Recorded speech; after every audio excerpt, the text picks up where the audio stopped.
This is your life. This is how short your life is. This is eternity after this life. Makita mo to? Ito yung pinanganak ka. Ito yung nag-grade 1 ka.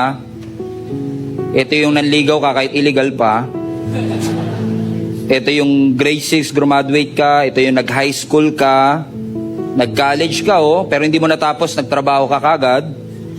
Nagkaasawa ka dito.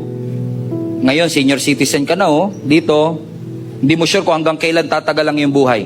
This is how short our life is compared to eternity. And listen folks, after this, hindi ka lang basta mawawala sa mundo. May magpapatuloy na buhay. So either a life of suffering or a life with God. Either way. Because this is short.